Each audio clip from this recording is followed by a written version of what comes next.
Um dos piores eventos da história da humanidade, com milhões de mortos, crianças órfãos e muitos mais ainda feridos. A Segunda Guerra Mundial é o nosso assunto de hoje.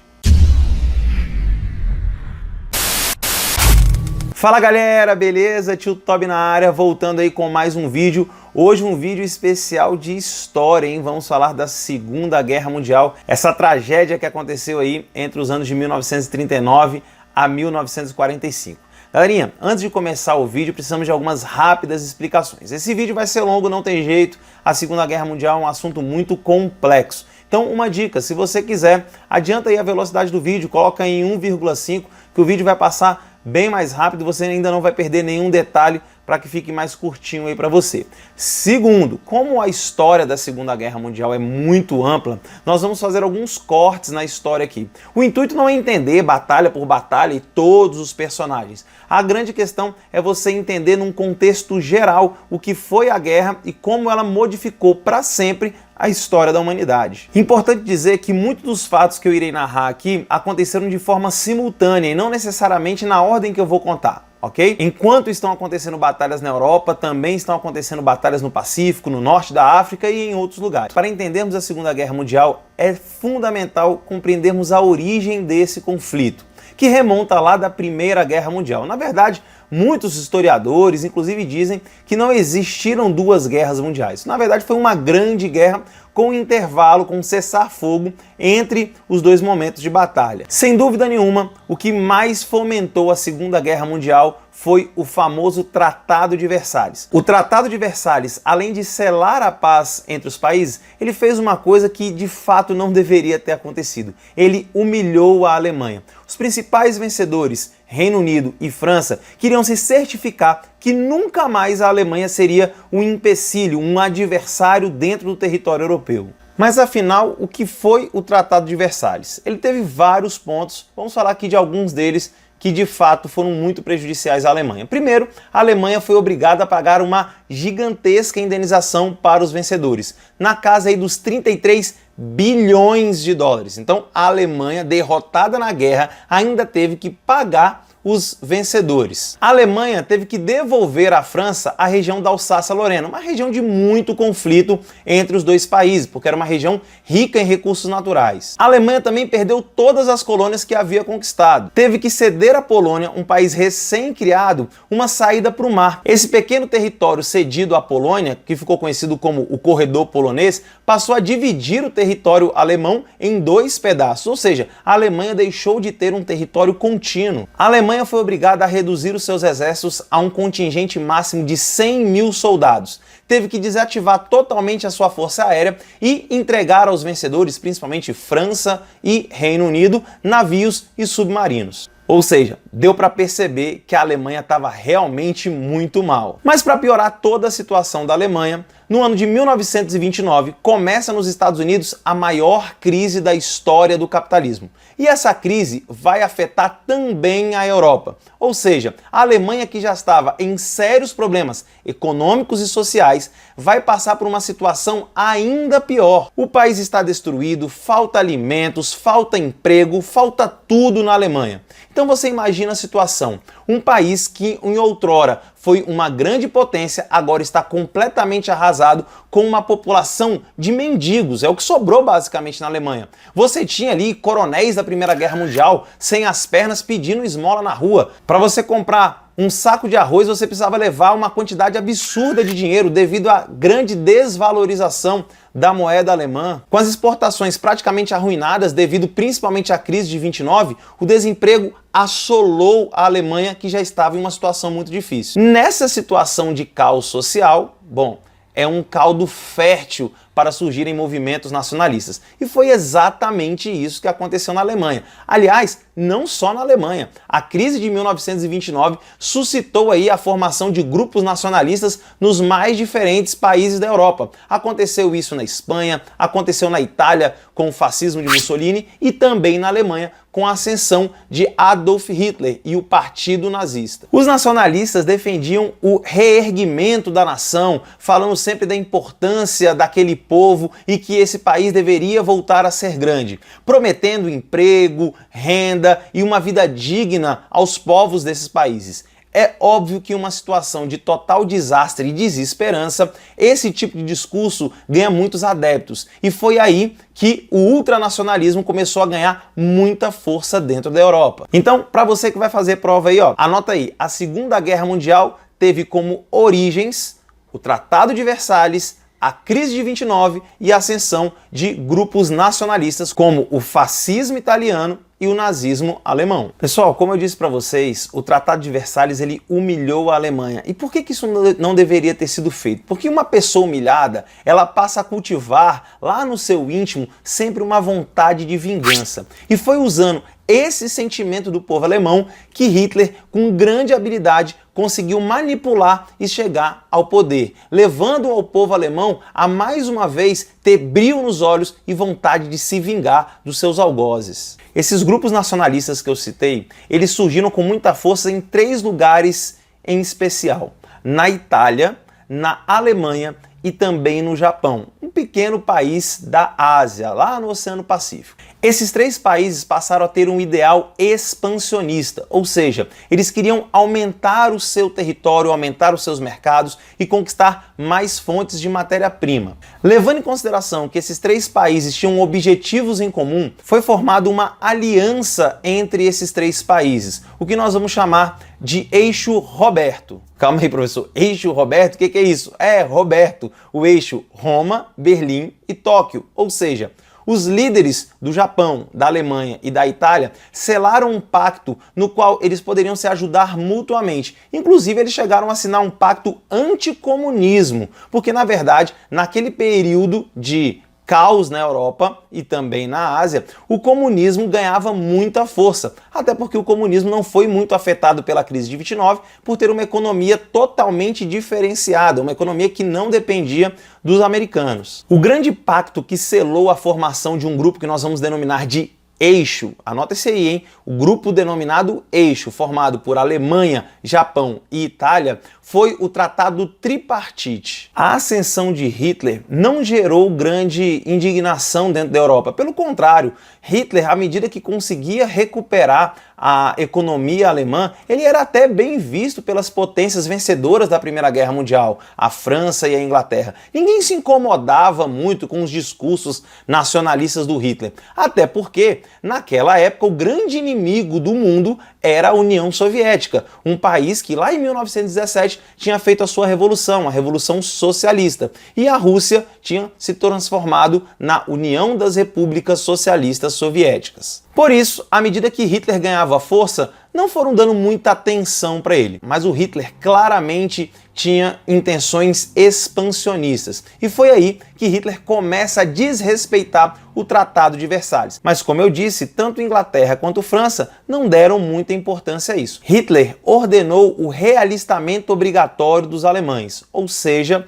os jovens alemães voltavam a se alistar nas fileiras das Forças Armadas, algo que era proibido expressamente pelo Tratado de Versalhes. Segundo, Hitler resolveu reocupar um território na fronteira ali com a França, conhecido como Renânia, uma região que, de acordo com o Tratado de Versalhes, deveria permanecer desmilitarizada. E foi aí que surgiu a grande ideia do espaço vital. O que seria o espaço vital? O espaço vital seria um território necessário para o desenvolvimento de uma raça superior, de um povo mais desenvolvido, a raça ariana, que Hitler defendia que os germânicos eram essa raça superior e que os outros povos deveriam ser subjugados por eles. Foi aí que, em 1939, Hitler vai anexar a Áustria. Olha só, gente, muita gente acha que Hitler era alemão. Não, ele não era, ele era austríaco. Então, ao anexar a Áustria, um povo também de origem germânica que fala alemão, Hitler estava apenas formando aí a grande Alemanha e dando início ao seu plano do espaço vital. Os alemães entraram na Áustria sem nenhum problema, pelo contrário, eles foram aplaudidos. Posteriormente à anexação da Áustria,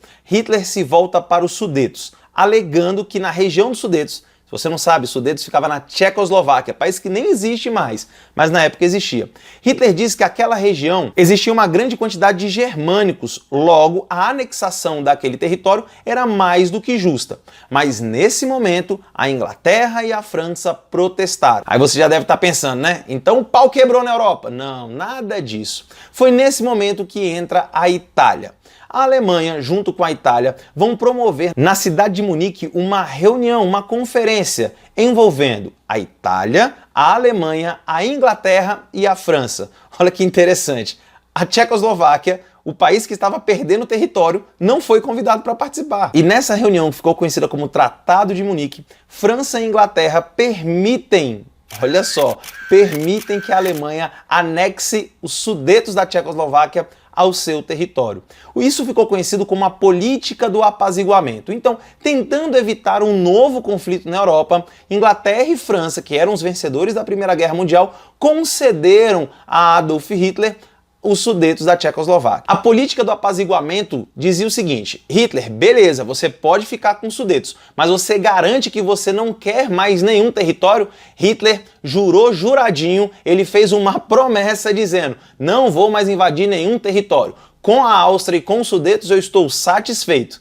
Mas é óbvio que não dava para confiar no Adolf, né? E foi aí que posteriormente ele vai anexar todo o território da Tchecoslováquia, desrespeitando claramente aí o Tratado de Munique. Mais uma vez, a Inglaterra e a França não se manifestaram. Aí você deve estar pensando, pô, mas Hitler está desrespeitando geral e ninguém está fazendo nada? Galera, lembra do seguinte, o grande adversário do mundo era a União Soviética. Então, a Inglaterra e a França estavam com o seguinte pensamento: enquanto Hitler estiver crescendo para o leste, não tem problema nenhum. Na verdade, a Alemanha ia virar uma espécie de área de segurança que, num caso de um conflito entre União Soviética, França e Inglaterra, teriam que passar pela Alemanha, que estava ficando cada vez mais poderosa. Porque Hitler dizia aos quatro cantos que o que ele mais odiava eram os comunistas. Então, com esse discurso mole aí, ele foi crescendo e as potências foram fazendo vista grossa para o Hitler. Mas o Hitler de bobo não tinha nada. À medida que o Hitler ia ganhando espaço e ganhando força, ele ia rearmando suas forças armadas. Como eu já disse, o exército voltou a ter um grande número de soldados, superando aqueles 100 mil que era o limite do Tratado de Versalhes. Ele recuperou a força aérea alemã, a Luftwaffe, e também criou uma importante marinha, principalmente com submarinos. Bom, mas se o medo de todo mundo era a União Soviética e Hitler dizia para os quatro cantos que ele odiava comunista, Hitler teve uma jogada de mestre. Hitler mandou seu secretário de Estado até a União Soviética para negociar um acordo de paz. Na verdade, um acordo de não agressão, caso a Alemanha entrasse em um conflito com potências do Ocidente, como a Inglaterra e a França. Esse acordo foi costurado por dois ministros importantíssimos, um alemão e um soviético. Ribbentrop era o ministro alemão e Molotov o ministro soviético. E tudo isso sobre os olhos do Stalin. E aí foi feito um acordo que é conhecido como nazi-soviético ou germano-soviético, ou ainda Tratado Ribbentrop-Molotov, que dizia que a União Soviética se manteria neutra no caso de um conflito da Alemanha com outros países. Ou seja, Hitler conseguia uma neutralidade da União Soviética. Hitler, que há muito tempo queria a guerra e se vingar dos seus algozes do Tratado de Versalhes, não iria cometer um erro de abrir duas frentes de batalhas ao mesmo tempo, como foi na Primeira Guerra Mundial, lutar no leste contra os soviéticos e no oeste contra a Inglaterra e a França. Com esse acordo, ele conseguia voltar todas as suas atenções para o oeste. Mas é óbvio que a União Soviética pediu algo em troca. Nesse acordo costurado aí por Ribbentrop e Molotov, ficou acordado que a Alemanha invadiria a Polônia, mas que pararia na metade, e que a outra metade do território polonês poderia ser ocupado por tropas soviéticas. E além disso, os soviéticos poderiam recuperar as repúblicas bálticas que na época do Império do Czar faziam parte da Grande Rússia. Bom, mas e a Itália? A Itália ficou quietinha só vendo a Alemanha crescer? De jeito nenhum. A Itália também passou por um processo expansionista, invadindo principalmente a Abissínia. A Abissínia que hoje é a Etiópia. A Itália voltava suas atenções para a África, uma região riquíssima em recursos naturais. Mas e o Japão? Japão que formava aí junto com Itália e Alemanha o eixo, né? O eixo Roberto.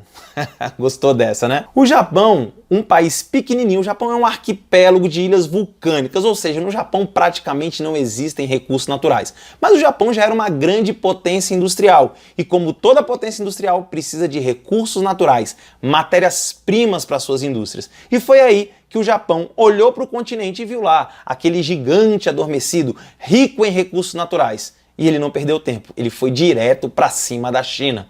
O Japão invadiu a China, inclusive os japoneses e chineses até hoje não se entendem muito bem. Devido a essa invasão à China, os Estados Unidos, uma potência do Oceano Pacífico, vai colocar um embargo sobre o Japão. Ele exige que o Japão deixe a China, coisa que o Japão não vai fazer. Então os Estados Unidos param de fornecer produtos para o Japão, principalmente o petróleo. Estados Unidos, que na época era o maior produtor mundial de petróleo, para de fornecer esse recurso fundamental para fazer a guerra para o Japão. Então temos aí, pessoal, temos as três potências já alinhadas com novos territórios e o mundo inteiro esperando um conflito acontecer. Mas para toda a guerra acontecer tem que existir ali um estopim, um momento onde tudo acontece, todos os gatilhos são apertados e tudo é deflagrado. E no caso da Segunda Guerra Mundial, isso aconteceu em 1939 com a invasão da Polônia. 1º de setembro de 1939, a Alemanha invade a Polônia,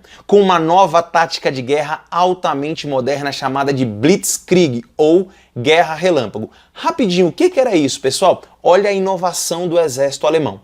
No passado, o exército ele entrava com a sua infantaria, matavam, morriam, e atrás dessa infantaria eles tinham o apoio ou da Força Aérea e da cavalaria blindada, os tanques de guerra. Só que a Blitzkrieg agora é diferente. Primeiro vem a Força Aérea, a Luftwaffe, vem bombardeando tudo que eles podem, tudo aquilo que foi importante e estratégico para o inimigo. Logo depois vem a cavalaria Panzer. Quando eu falo cavalaria, não são cavalos não, tá? São veículos blindados. E eles vêm com os Panzers atacando e destruindo tudo que vê pela frente. E por último virão os soldados matando e destruindo aquilo que restou. Essa guerra é muito veloz devido aos aviões e aos carros de combate. Daí o nome Guerra Relâmpago ou Blitzkrieg.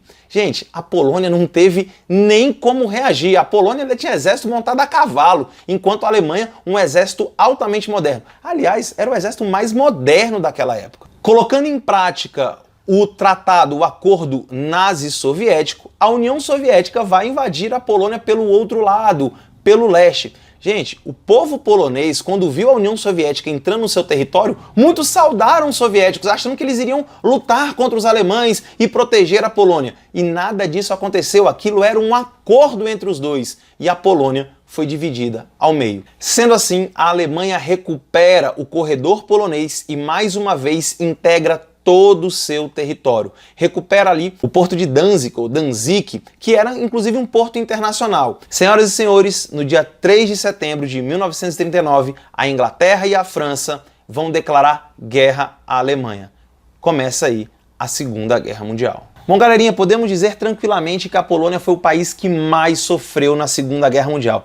Entenda, a Polônia tinha uma quantidade absurda de judeus, e assim que Hitler chegou na Polônia, mandou cercar uma boa parte de Varsóvia, criando ali o gueto de Varsóvia, onde colocou todos os judeus, que inclusive eram obrigados a andar com a estrela de Davi no braço ou no peito, uma estrela amarela para identificá-los. E foram expurgando ali todos os judeus que eles podiam. A Polônia sofreu do primeiro ao último dia da guerra. Tanto é que foi exatamente na Polônia que um dos capítulos mais tristes dessa Segunda Guerra Mundial foram escritos. Os principais campos de concentração dos nazistas ficavam justamente na Polônia, né? Em Varsóvia, o campo de concentração de Auschwitz, onde aproximadamente 6 milhões, eu disse milhões de judeus foram exterminados, mas não imediatamente. Antes eles eram utilizados como uma mão de obra escrava. E por esses campos de concentração não eram enviados apenas judeus, mas principalmente eles. Isso ficou conhecido como Holocausto. Mas Hitler também enviava para os campos de concentração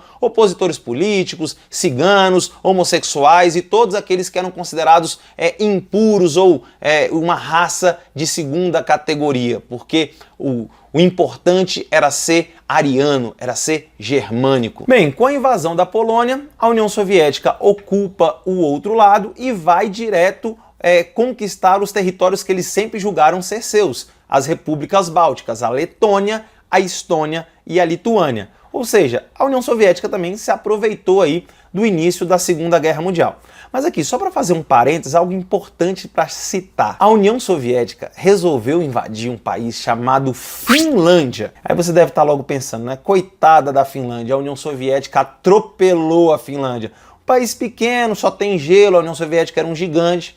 Pois você está enganado. O que aconteceu lá foi exatamente o contrário. Gente, a Finlândia é a terra do gelo. Lá é muito frio, lá faz menos 40 graus. Quando o exército soviético entrou na Finlândia, o pequeno exército finlandês se organizou e começaram a lutar em meio à neve. Enquanto o exército soviético era grande e pesado, o exército finlandês era muito ágil, muito rápido e conheciam muito bem o território. Eles vinham atirando. Gente, olha isso. Eles guerreavam, os soldados, eles iam esquiando até as tropas soviéticas de forma bem rápida e saíam atirando. Mas se tem um capítulo à parte aí, nós temos que falar de um atirador de elite da Finlândia, um sniper. Esse cara tem nada mais, nada menos que 700 mortes confirmadas. Sozinho, esse cara matou 700 pessoas. Ele era um atirador de elite, vivia sozinho, com um rifle e em média ele matava 5 pessoas a cada dia da guerra. Seu nome, Simo Häyhä. Simo Häyhä.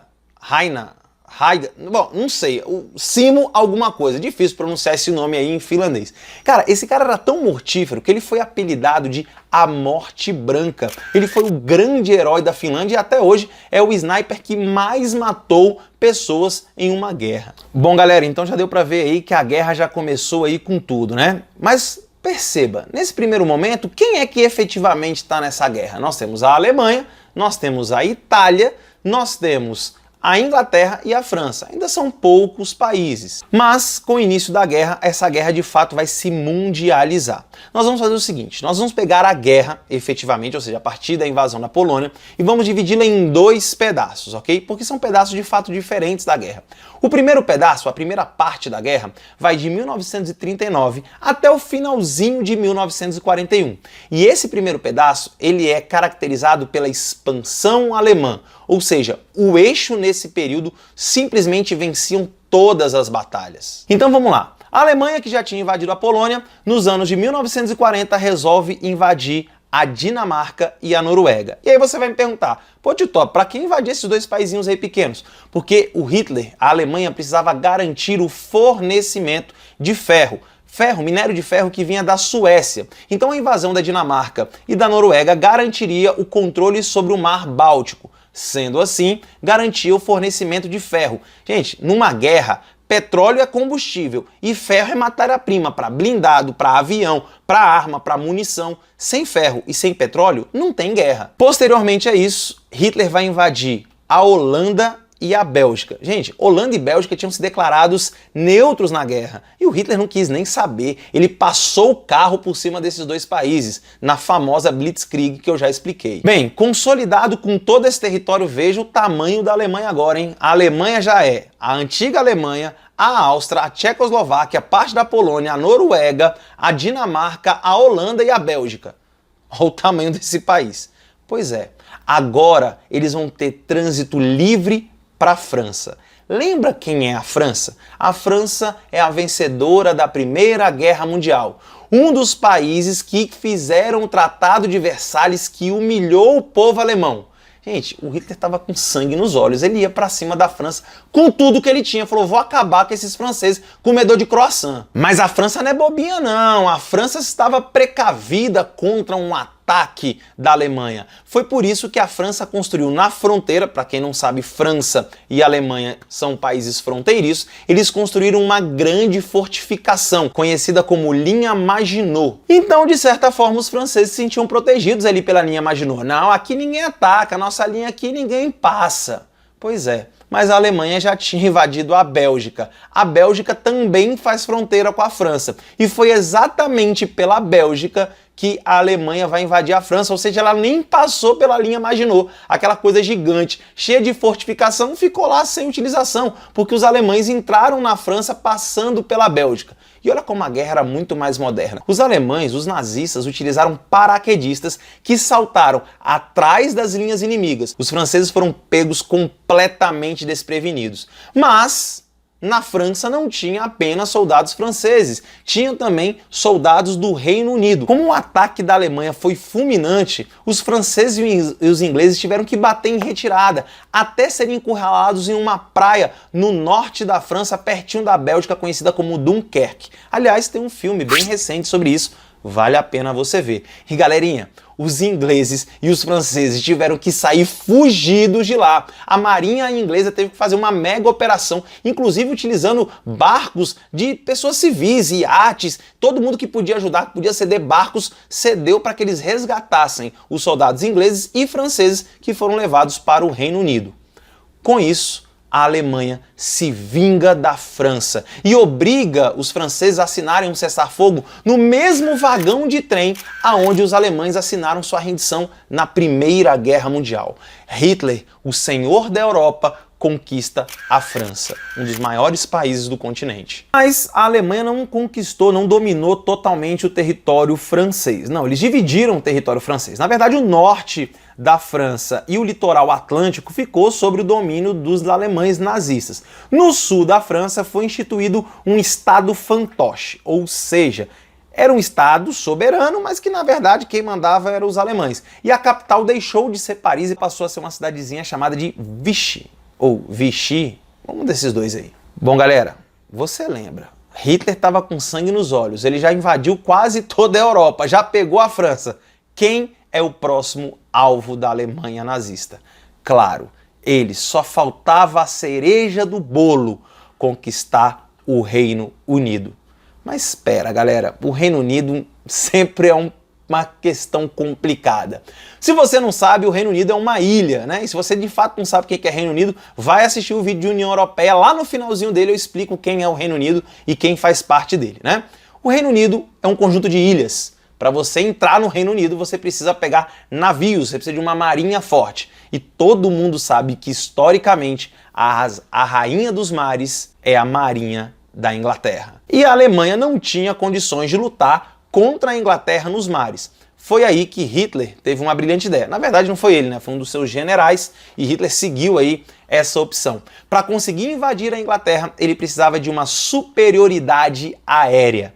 Pessoal, olha só o que eu vou te contar agora. Vamos falar da Batalha da Grã-Bretanha, um dos capítulos mais épicos da Segunda Guerra Mundial.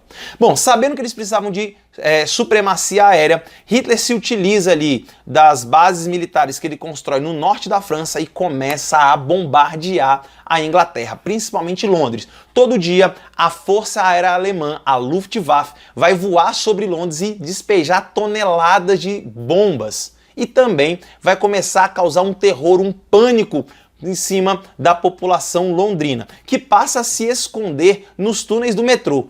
Galera, túneis do metrô, lembra? Estamos falando aí dos anos 40, túneis do metrô. Brasília foi ter metrô outro dia, né? Tudo bem, no Brasil tudo chega meio atrasado. Mas voltando. Então os alemães vão bombardear a Inglaterra. Eles precisavam conquistar a supremacia aérea. Só que, galera, essa batalha foi marcada por uma luta entre a RAF, a Real Força Aérea Britânica, e a Luftwaffe, a Força Aérea da Alemanha. O número de aviões da Luftwaffe, ou seja, da Alemanha, era muito superior ao número de aviões da Inglaterra, do Reino Unido. Mas por incrível que pareça, os pilotos da RAF, da Força Aérea Inglesa, da Real Força Aérea, conseguiram vencer a Alemanha. Os alemães, pela primeira vez, não conseguiram o seu objetivo. A supremacia aérea não foi conquistada. Podemos dizer que a Real Força Aérea Britânica salvou literalmente a ilha da Grã-Bretanha de uma invasão alemã. Não foi à toa que o primeiro-ministro britânico, o lendário Winston Churchill, fez um pronunciamento com as seguintes palavras, abre aspas: "Nunca antes, no campo dos conflitos humanos, tantos deveram tanto a tão poucos. E sendo assim, Hitler desistiu de invadir a Grã-Bretanha. Não tendo superioridade aérea, imagina o que ia acontecer aí com a marinha alemã quando enfrentasse a poderosa marinha inglesa. Então ele deu uma desistida no primeiro momento, tá? Mas ele não desistiu definitivamente não, mas também nem precisava, o tamanho da Alemanha já tá gigante. Mas a Itália não ficou paradinha não. Como eu disse lá no início, ela já tinha invadido a Etiópia, né, a antiga Abissínia, mas agora ela vai com tudo para o norte da África. A ideia da Itália é conquistar o norte da África, garantir ali fontes de matérias-primas.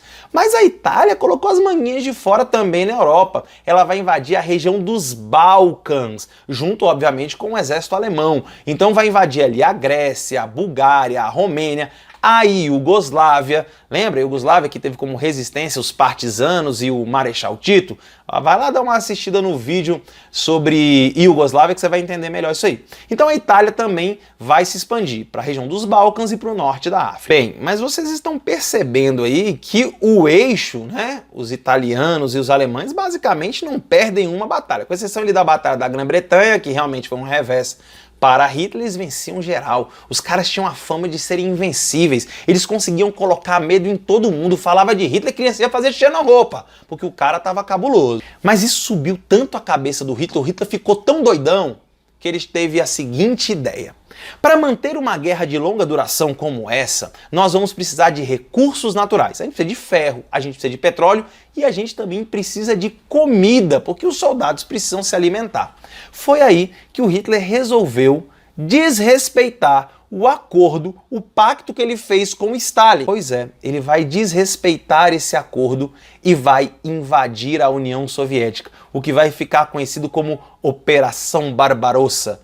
Nossa, professor, parece nome de piratas do Caribe, né? Mas Barbarossa é em homenagem a um dos reis germânicos aí do passado. Mas, obviamente, para invadir a União Soviética não é assim facinho, né? Hitler teve que se preparar bem para isso. Mas ele estava ali muito afim da União Soviética, porque a União Soviética era nada mais do que o maior país do mundo. Se hoje a Rússia é o maior país do mundo, imagina a União Soviética, que englobava muitos outros territórios. Ela era rica em ferro, rica em petróleo, muitos alimentos, principalmente na região da Ucrânia, com terras altamente férteis. Ou seja, seus recursos naturais eram inesgotáveis e Hitler já estava de olho grande nesses recursos. Somado a tudo isso, Hitler considerava que os povos eslavos, aqueles lá da região dos Balcãs e também da Rússia, eram um povo de segunda categoria e eles eram comunistas, ou seja, Hitler tinha tudo para poder odiar a União Soviética. Ele queria passar com carro na União Soviética para não sobrar nada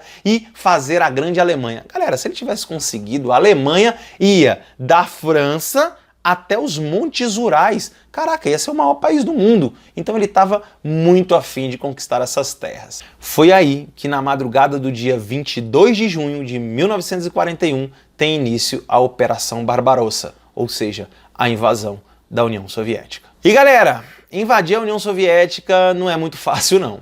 Hitler no início, ele realmente chegou lá tocando terror e conquistando vastos territórios. Mas, do outro lado, ele tinha um oponente à sua altura. Um outro ditador, um outro sanguinário, outro que matou milhões, outro que instituiu um sistema que foi responsável por matar milhões de pessoas, o grande genocida Joseph Stalin. Mas o Stalin obrigou a população a resistir. Inclusive, ele fez um importante discurso, abre aspas, para Stalin. Os alemães pretendem transformar os russos em escravos. Por isso, peço que resistam aos invasores e que, se não puderem resistir, que se retirem levando todos os seus pertences. E se isso também não for possível, tudo que puder ser usado pelo inimigo nazista deverá ser destruído. Fecha aspas. Isso que ele acabou de dizer tem um nome, é a tática da terra arrasada. Ou seja, se nós não conseguimos lutar com o nosso oponente, vamos destruir absolutamente tudo que ele possa utilizar no nosso território. Todas as construções, vamos poluir a água, vamos destruir as lavouras, vamos estragar o solo, ou seja, vamos tacar fogo em tudo, mata-se os rebanhos, nada vai sobrar para o inimigo. Ele vai chegar aqui e não vai ter nada para poder aproveitar no seu esforço de guerra. Gente, isso é uma tática antiga, na época das guerras napoleônicas já tinham sido utilizadas e foi muito efetiva. De fato, quando eles não podiam resistir ao ataque nazista, eles recuavam, arrasando todas as suas terras. Técnica da terra arrasada. Bom, mas é óbvio que isso não foi suficiente para conter aí o moderníssimo exército alemão, o mais forte, mais moderno do mundo naquele momento. Foi aí que em novembro de 1941 os nazistas chegaram aos subúrbios de Moscou. Moscou, a capital do Império Soviético. Os caras estavam batendo na porta do Stalin, tocando a campainha do Kremlin. E aí o Stalin teve que reagir. Em um enorme esforço, utilizando tropas, inclusive a população que morava em Moscou, os moscovitas conseguiram rechaçar o ataque da Alemanha nazista. Veja aí, galera, o exército mais poderoso, que até então não tinha perdido praticamente nenhuma batalha, ele foi contido pelo exército soviético e pela população de Moscou. O mito da Alemanha poderosa que destrói tudo e todos deixa de existir. E é óbvio que o moral da tropa soviética vai crescer e muito.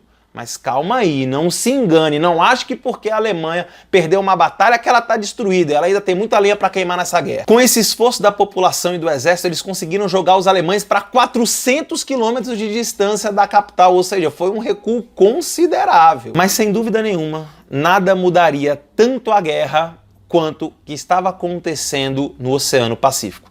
No mesmo momento que os soviéticos estavam lutando contra os nazistas ali nos subúrbios de Moscou, estava acontecendo um fato no Oceano Pacífico que mudaria a guerra para sempre e a história da humanidade. Os japoneses, que estavam sem poder receber recursos dos americanos devido aos embargos, que estavam conquistando vários territórios no Oceano Pacífico, eles chegaram à seguinte conclusão: não poderemos enfrentar os Estados Unidos numa guerra de longa duração. Eles são muito maiores, eles têm recursos naturais, eles têm fábricas, eles vão vencer o Japão. A não ser que nós possamos destruir totalmente a marinha americana no Oceano Pacífico, sem que eles possam disparar um tirozinho sequer.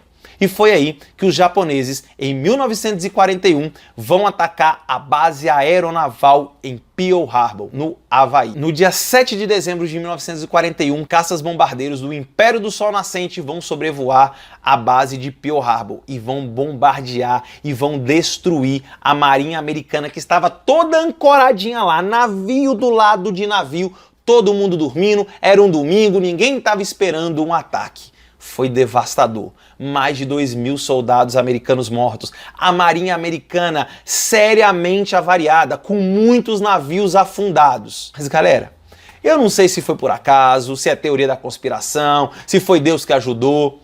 Os principais navios americanos não estavam em Pearl Harbor em 7 de dezembro.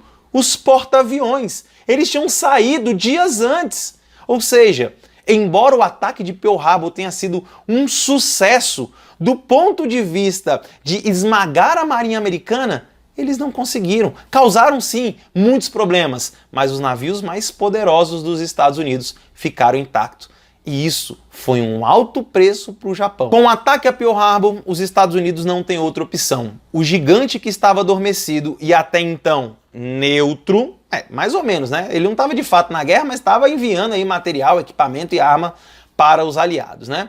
Mas o país que até então não tinha se envolvido diretamente na guerra não vai ter outra solução a não ser declarar guerra ao Japão. Como o Japão fazia parte de uma aliança, de um eixo, lembra? O eixo Roberto, a Alemanha e a Itália também declaram guerra aos Estados Unidos e os Estados Unidos entram definitivamente na Segunda Guerra Mundial. E isso vai mudar os rumos da guerra. Bom, galera, então com o ataque japonês a Pearl Harbor, com essa grande, com esse duro golpe que os americanos sofreram, vai se encerrar a primeira fase da Segunda Guerra Mundial. Uma primeira fase onde praticamente tudo que o eixo está fazendo está meio que dando certo, né? Eles já invadiram vários países e já chegaram até ali nas portas de Moscou. Mesmo com a derrota na Batalha de Moscou, eles continuam ali como um exército muito poderoso e dominando ali praticamente toda a Europa, sobrando somente ali o Reino Unido, era o que faltava, né?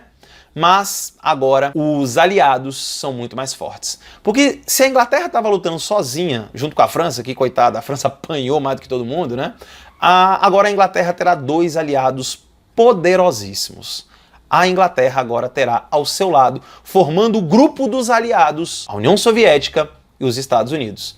Dois gigantes. E aí, galerinha, os pesadelos do Hitler vão aparecer. Porque se o Hitler queria, com o pacto nazi-soviético, não ter duas frentes de batalhas, agora é isso que ele vai ter. Ele vai ter que lutar contra a União Soviética no leste e vai ter que lutar contra a Inglaterra e Estados Unidos no oeste. Bom, Hitler estava indignado com a sua derrota na Batalha de Moscou. Foi aí que ele resolveu retomar a iniciativa da batalha e vai ali para a região do Mar Negro, porque ele está precisando de petróleo. O Hitler tem que ter petróleo, porque para manter a Blitzkrieg com aviões e blindados você precisa de combustível, tem que ter petróleo.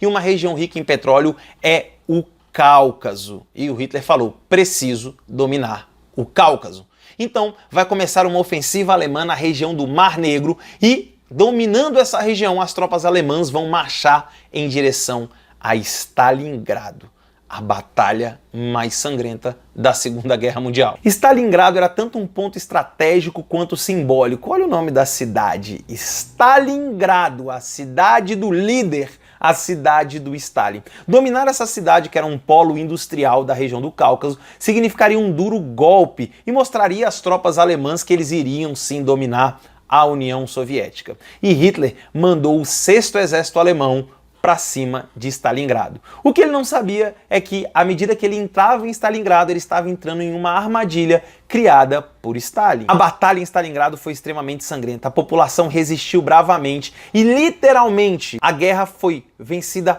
passo a passo. À medida que os alemães conseguiam dominar a sala de uma casa, eles tinham que lutar pela cozinha, porque a população inteira se mobilizou e falaram, daqui vocês não passam. Gente, o Stalin também era louco da cabeça. Ele proibiu a população de Stalingrado de sair da cidade. Ele falou, vocês vão ficar aí, o exército vai ajudar vocês e vocês vão vencer a Alemanha.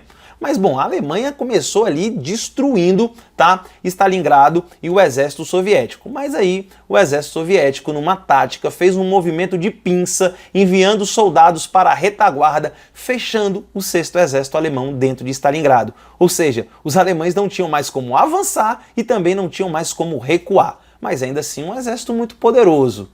Mas esse equilíbrio de forças aí fez com que a batalha durasse muito mais tempo do que o previsto. Durando mais tempo do que o previsto, entrou em ação um famoso general, o General Inverno. Galera, na Batalha de Stalingrado, chegando o inverno, as temperaturas caíram para nada mais, nada menos que 40 graus negativos.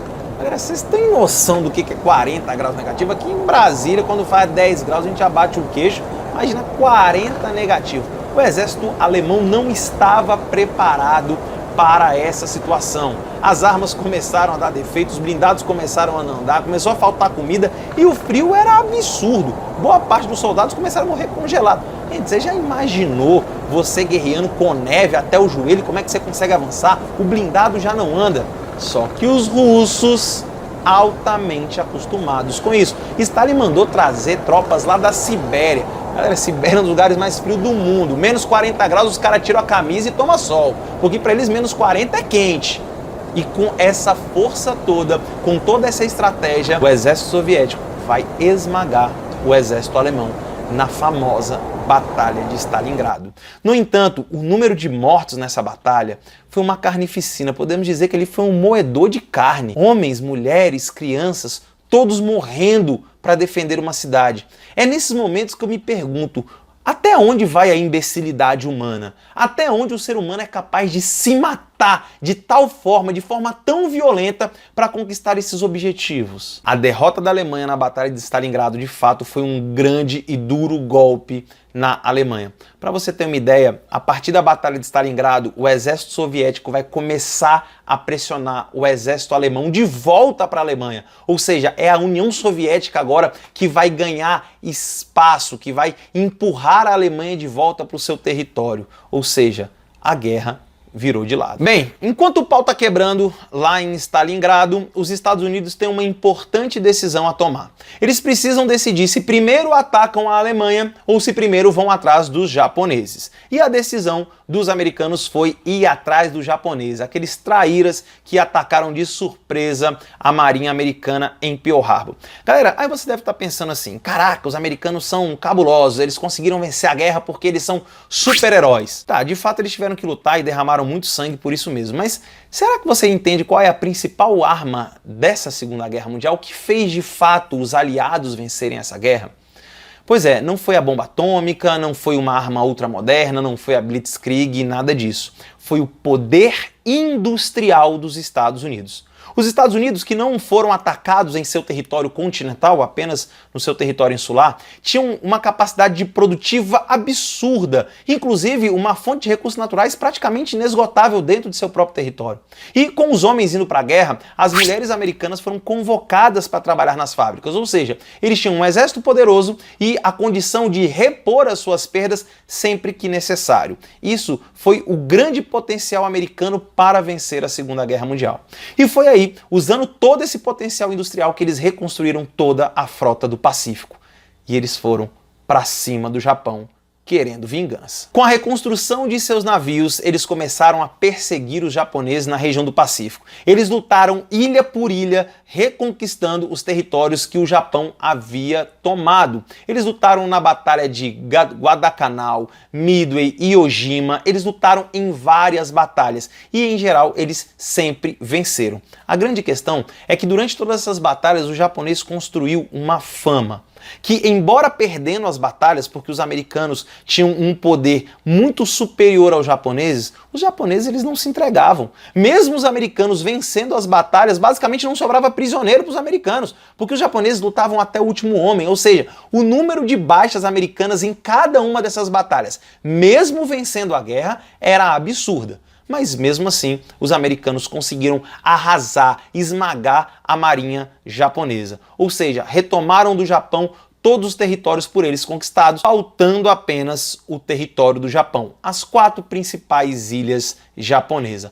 Honshu, Shikoku, Hokkaido e Kyushu. Agora sim, com o Japão praticamente derrotado, faltando apenas ali, né, a invasão do próprio território japonês, mas o Japão já sem marinha, sem navios, os pilotos experientes já tinham sido todos abatidos no ar. Então agora os Estados Unidos pôde voltar a sua atenção para a Europa. E aí os Estados Unidos vai para cima da Alemanha. Galerinha, olha a situação da Alemanha. Tava perdendo a guerra no leste para a União Soviética, a Inglaterra bombardeando a capital Berlim, e agora ainda vai vir os Estados Unidos para cima de mim. Galerinha, a Alemanha estava numa situação muito ruim. E foi aí que em 1943 os aliados resolvem abrir uma segunda frente de batalha na Europa. Veja, a primeira frente de batalha é no leste, a União Soviética combatendo sozinha e heroicamente a Alemanha nazista. Mas os ingleses, junto com alguns franceses, vão invadir a Europa pelo sul, mais especificamente pela Itália, Itália de Mussolini.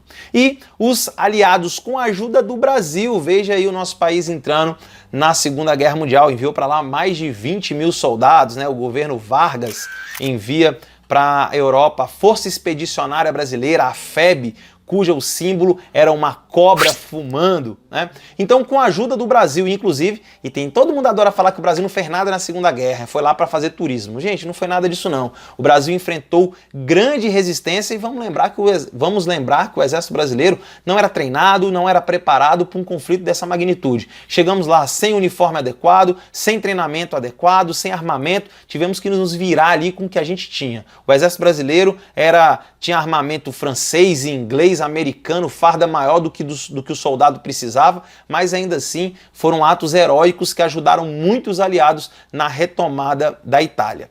Bom, com a ajuda do Brasil, os aliados conseguem retomar a Itália. Então os aliados colocam aí mais uma pressão sobre o exército alemão, agora duas frentes de batalhas bem-sucedidas, o leste e o sul. Foi aí que nesse mesmo ano, em 1943, os 3 grandes líderes dos aliados, o Winston Churchill da Inglaterra ou do Reino Unido, o Franklin Delano Roosevelt, presidente americano, e Joseph Stalin, o presidente da União Soviética, vão se reunir na capital do Irã, em Teherã. É a primeira vez que os 3 se reúnem, inclusive essa reunião fica conhecida como a reunião dos 3 grandes, ou conferência dos 3 grandes. E eles vão se reunir para decidir como eles deveriam proceder ali a partir daquele momento na guerra. É nesse momento que o Stalin começa a pressionar Churchill e Roosevelt para criar uma terceira frente, um desembarque pela França, porque por mais que o Exército Vermelho estivesse vencendo a batalha no leste, a pressão dos alemães era muito intensa, então ele queria aliviar a pressão, abrindo uma nova frente de batalha, forçando o exército alemão a se dividir para se proteger.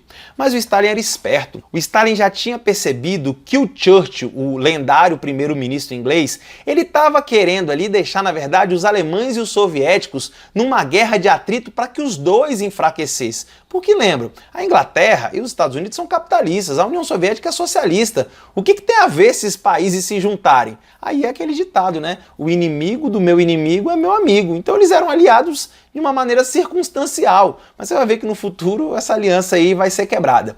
Então, o Stalin ele pressionou a abertura dessa terceira frente de batalha. E foi a partir dessa reunião que surgiram os planos da invasão do norte da França, o famoso Dia D, o desembarque dos aliados nas praias da Normandia, no Canal da Mancha. O general americano Eisenhower ficou responsável por comandar toda a operação do Dia D. Mas isso, pessoal, tinha que ter muito preparo e tinha que ser algo extremamente sigiloso, era ultra secreto. E os americanos e os ingleses, junto com alguns franceses, canadenses, começaram a preparar o desembarque na Normandia.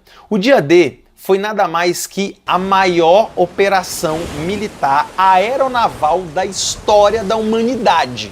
Mais de 2 milhões de soldados aliados envolvidos nessa batalha. E foi aí que no dia 6 de julho de 1944 tem início o Dia D, que por pouco não fracassou, tá, gente? O Dia D ele chegou a ser até adiado por um dia, por 24 horas, era para ter sido no dia 5, só que o mau tempo era absurdo na região do Canal da Mancha, mas mesmo assim o general Eisenhower ordenou o desembarque e aí lanchas de desembarque anfíbio entraram na Normandia e o bicho pegou na Normandia. Foi um massacre, tá? Os alemães estavam muito bem preparados para o desembarque e as baixas aliadas foram incomensuráveis. Mas mesmo assim, eles conseguiram tomar as praias da Normandia e conseguir ali mais uma frente de batalha. Ou seja, a partir do sucesso do Dia D, a Alemanha ficou espremida. Tinha aliado vindo do leste com a União Soviética, do sul pela Itália e agora pela França. A França, inclusive, que foi libertada pelos exércitos aliados, com algumas semanas os aliados libertaram Paris. Bom, então você está percebendo aí que a Alemanha está muito enfraquecida, né? A Itália já dançou nessa brincadeira, o Japão não pode mais ajudar e a Alemanha está sozinha, lutando e totalmente cercada. Pois é, foi nesse contexto que mais uma vez os três grandes líderes dos aliados, relembrando, Estados Unidos, Franklin Delano Roosevelt, do Reino Unido, Winston Churchill e da União Soviética, Joseph Stalin, se reuniram em mais uma conferência dos três grandes agora na cidadezinha de Yalta. Yalta é um balneário que fica ali na Crimeia, banhada pelo Mar Negro, onde hoje é a Ucrânia. Quer dizer, mais ou menos Ucrânia, né? Porque a Rússia tomou a Crimeia da Ucrânia. Bom, mas isso é outro assunto. Então foi lá, na conferência de Yalta, os três se reúnem e começam a debater como ficaria a Europa no pós-Segunda Guerra Mundial. O fim da guerra já estava anunciado, era fato que os aliados iriam vencer a guerra.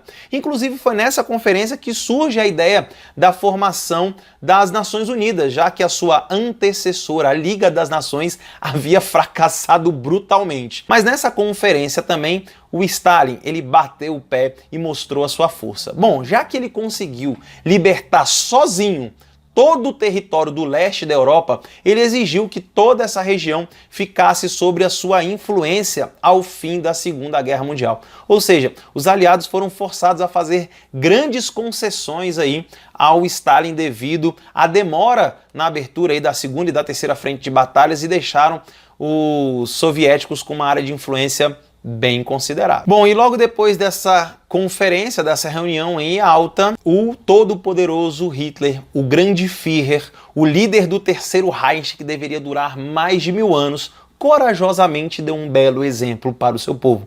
Ele que fomentou o nacionalismo, que fomentou a guerra, que disse que os alemães eram uma raça superior, que não deveriam se curvar a ninguém. Hitler vai se suicidar em seu bunker em Berlim junto com sua amante Eva Braun.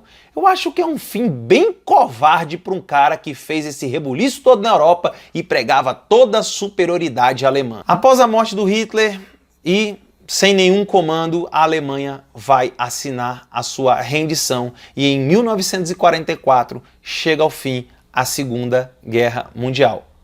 Mas espera aí, a guerra só acabou na Europa em 44, porque ela vai continuar ainda por um período no Oceano Pacífico. Porque a Itália já foi derrotada, Mussolini já foi morto, Hitler corajosamente, covarde, ele vai se autossuicidar a si próprio e sobrou apenas o Japão.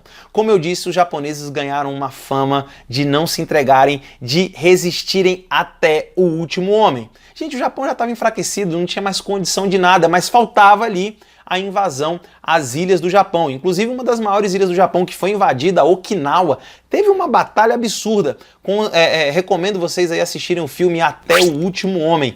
Excelente esse filme, falando aí justamente sobre a batalha em Okinawa. Com o fim da guerra na Europa, com a Alemanha assinando a sua rendição incondicional. Em julho de 1945, mais uma vez, os três grandes líderes dos aliados se reúnem, agora em Potsdam, que é uma região ali no subúrbio de Berlim, ou seja, bem no epicentro da Segunda Guerra Mundial. Só que agora com algumas diferenças. O presidente norte-americano Franklin Delano Roosevelt havia morrido, havia falecido, e quem assume o seu lugar é o vice-presidente Harry Truman.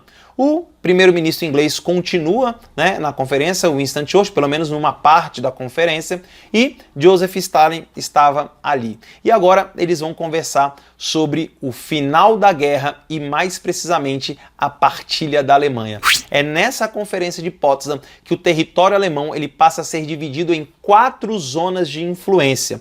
Uma americana, uma inglesa, uma soviética e uma francesa. A França, que só apanhou na Segunda Guerra Mundial, também ficou com um pedaço da Alemanha para ela, mesmo com grandes protestos aí do Stalin. Mas foi isso que foi acordado na Conferência de Potsdam.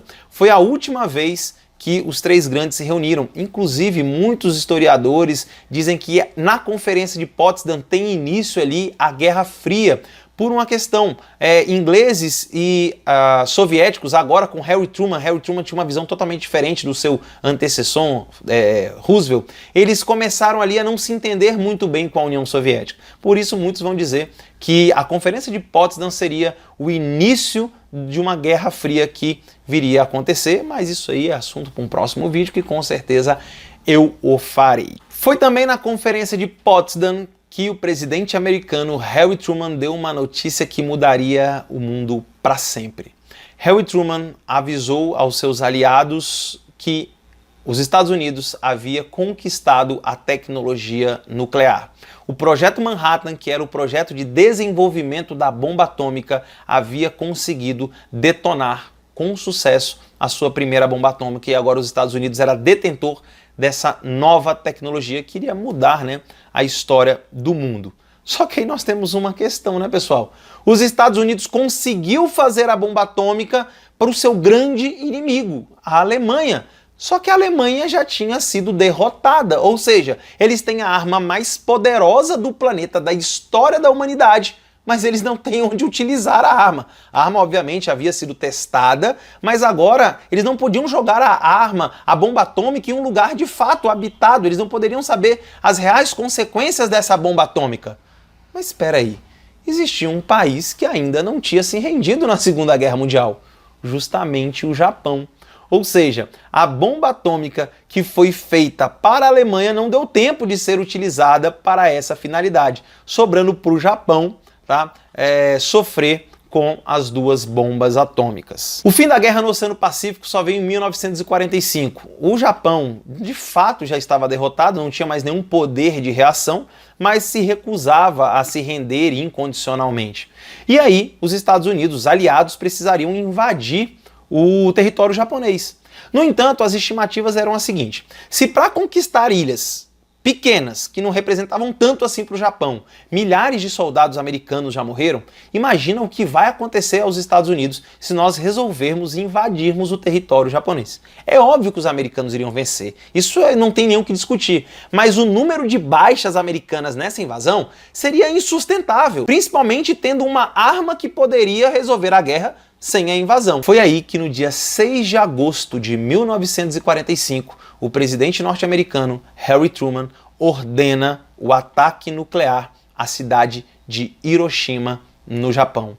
E é lançado sobre o território de Hiroshima a primeira bomba atômica da história, a Little Boy, uma bomba feita de urânio, um mineral radioativo. Mesmo com a explosão da bomba atômica em Hiroshima, o Japão não se rende. A bomba foi devastadora, matou aproximadamente 100 mil pessoas instantaneamente e mataria outras milhares anos depois. É aí que no dia 9 de agosto de 1945, 3 dias após o ataque a Hiroshima, um novo ataque acontece na cidade de Nagasaki com uma bomba um pouco diferente. Essa não era de urânio, essa era de plutônio, um outro mineral radioativo, e essa bomba tinha o nome de Fat Man.